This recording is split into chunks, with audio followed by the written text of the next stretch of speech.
गीता के पहले अध्याय में पूर्व जन्म की बातें बताई गई हैं। कर्म के अनुसार हमें जन्म मिलता है। जो गीता के प्रथम अध्याय का पाठ करता है उसके लिए संसार रूपी भवसागर से निकलने का मार्ग प्रशस्त हो जाता है।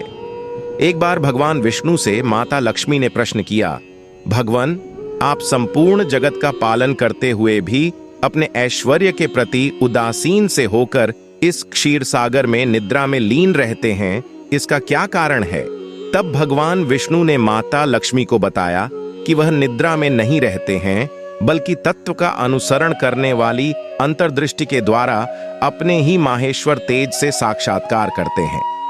श्री भगवान बोले, प्रिय, आत्मा का स्वरूप द्वैत और अद्वैत से पृथक, भाव और अभाव से मुक्त तथा आदि और अंत से रहित है।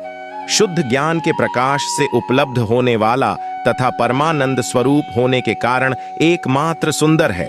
वही मेरा ईश्वरीय रूप है। आत्मा का एकत्व ही सबके द्वारा जानने योग्य है। गीता शास्त्र में इसी का प्रतिपादन हुआ है। भगवान विष्णु के वचन सुनकर लक्ष्मी देवी ने कहा, गीता का यह प्रतिपादन मैं भी जानना जानती हूं।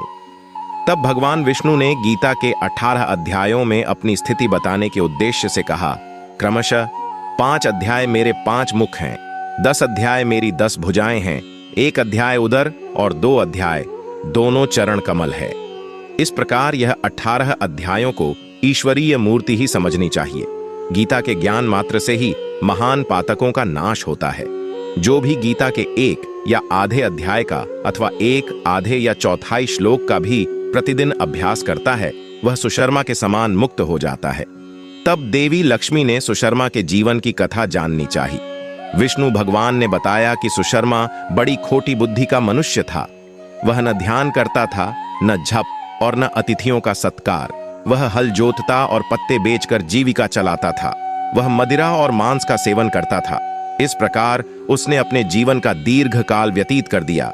एक दिन वह पत्ते लाने के लिए किसी आर्ष की वाटिका में घूम रहा था, तभी काल रूपधारी काले सांप के डंसने से उसकी मृत्यु हो गई। तदनंतर वह अनेक नरकों में जा वहां की यातनाएं भोग कर मृत्युलोक में लौट आया। फिर बोझा ढोने वाले बैल के रूप में उसने जन्म लिया। तब किसी पंगु ने उसे खरीद लिया। बैल ने अपनी पीठ पर पंगु का भार ढोते हुए बड़े कष्ट से 7-8 वर्ष बिताए। एक दिन पंगु ने किसी ऊंचे स्थान पर बहुत देर तक बड़ी तेजी के साथ उस बैल को घुमाया। इससे वह थककर बड़े वेग से पृथ्वी पर गिरा और मूर्छित होकर मर गया। उस समय वहां बहुत से लोग एकत्रित हो गए। उस जन समुदाय में से किसी पुण्यात्मा व्यक्ति ने उस बैल का कल्याण करने के लिए उसे अपना पुण्य दान किया। उस भीड़ में एक वेश्या भी खड़ी थी। उसे अपने पुण्य का पता नहीं था, तो भी उसने लोगों की देखा देखी उस बैल के लिए कुछ त्याग किया। यमराज के दूत उस मरे हुए प्राणी को पहले यमपुरी में ले गए। वह वेश्या के दिए पुण्य से पुण्यवान हो गया, फिर उसे छोड़ दिया गया। वह भूलोक में आकर उत्तम कुल और शील वाले ब्राह्मणों के घर में उत्पन्न हुआ। उस समय भी उसे अपने पूर्व जन्म की बातों का स्मरण बना रहा।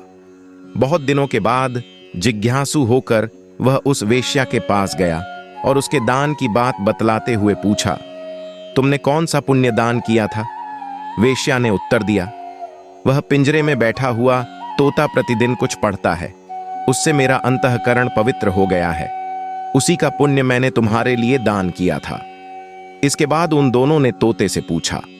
तब उस तोते ने अपने पूर्व जन्म का स्मरण करके प्राचीन इतिहास कहना आरंभ किया। तोता बोला, पूर्व जन्म में मैं विद्वान होकर भी विद्वता के अभिमान से मोहित रहता था। मेरा राग द्वेष इतना बढ़ गया था कि मैं गुणवान विद्वानों के प्रति भी ईर्ष्या भाव रखने लगा। फिर समयानुसार मेरी मृत्यु हो गई और मैं अनेकों घृणित लोकों में भटकता फिरा। उसके बाद इस लोक में आया। सद्गुरु की अत्यंत निंदा करने के कारण तोते के कुल में मेरा जन्म हुआ। पापी होने के कारण छोटी अवस्था में ही मेरा माता पिता से वियोग हो गया। एक दिन मैं ग्रीष्म ऋतु में तपते हुए मार्ग पर पड़ा था। वहां से कुछ श्रेष्ठ मुनि मुझे उठा लाए और महात्माओं के आश्रय में आश्रम के भीतर एक पिंजरे में उन्होंने मुझे डाल दिया। वहीं मुझे पढ़ाया गया। ऋषियों के बालक बड़े आदर के साथ गीता के प्रथम अध्याय की आवृत्ति करते थे। उन्हीं से सुनकर मैं भी बारंबार पाठ करने लगा। इसी बीच में एक चोरी करने वाले बहेलिये ने मुझे वहां से चुरा लिया। तत्पश्चात इस देवी ने मुझे खरीद लिया। मैंने इस प्रथम अध्याय का अभ्यास किया था, जिससे मैंने अपने पापों को दूर किया है। फिर उसी से इस वेश्या का भी अंतःकरण शुद्ध हुआ है और उसी के पुण्य से आप भी पाप मुक्त हुए हैं। इसलिए जो गीता के प्रथम अध्याय को पढ़ता, सुनता तथा अभ्यास करता है, उसे इस भवसागर को पार करने में कोई कठिनाई नहीं होती है।